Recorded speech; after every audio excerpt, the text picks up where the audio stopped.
ಈ ಗಾಡಿ ಟೆಕ್ನಿಕಲ್ ಪ್ರಾಬ್ಲಮ್ನಿಂದ ನಿಂತಿತ್ತು. ಅದನ್ನು ಗಾಡಿಯವರು ಸರಿ ಮಾಡ್ತಿದ್ರು.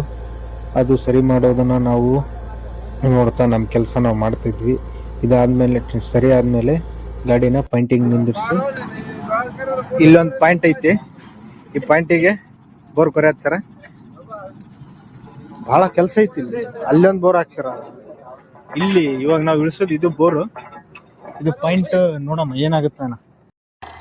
ದೇವ್ರ ದಯೆಯಿಂದ ನೀರು ಬಿತ್ತು.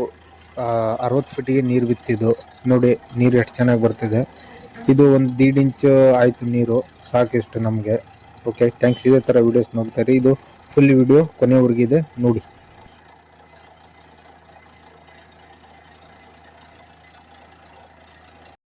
ಇಳಿಸೋದೆಲ್ಲ ಕಂಪ್ಲೀಟ್ ಆಯ್ತು. ಆ ಬೋರು ನೀರನ್ನು ಬಿತ್ತು. ಅದನ್ನು 1.5 ಇಂಚಿದೆ ನೀರು. ಅದನ್ನು ಚೆನ್ನಾಗಾಯ್ತು. ಹಾಕ್ಸಿದಕ್ಕೂ ಏನೋ ಫೇಲ್ಯೂರ್ ಆಗಲಿಲ್ಲ, ಸಕ್ಸಸ್ ಆಯ್ತು. ಅದಾದ್ಮೇಲೆ ಈ ಬೋರನ್ನು ಇಳಿಸಿದ್ವಿ. ಸ್ವಲ್ಪ ಇದು ಬೋರ್ಡ್ರಸ್ ಇದೆ. ಇದನ್ನು 1.5 ಇಂಚಿದೆ ಈ ಬೋರು. ಚೆನ್ನಾಗಿ ಕರೆಂಟ್ ಬಂದ್ಮೇಲೆ ಎಲ್ಲವಕ್ಕೂ ಒಂದೊಂದು ಮೋಟ್ರ್ ಇಳಿಸಿ ಇದು ಒಂದು ಕೆಲಸ ಆಗುತ್ತೆ. ಇದು ಒಂದು ವಿಡಿಯೋ ಫುಲ್ ಬರುತ್ತೆ ಇದ್ರದ್ದು. ನೋಡ್ತಾ ಇರಿ. Okay, thanks.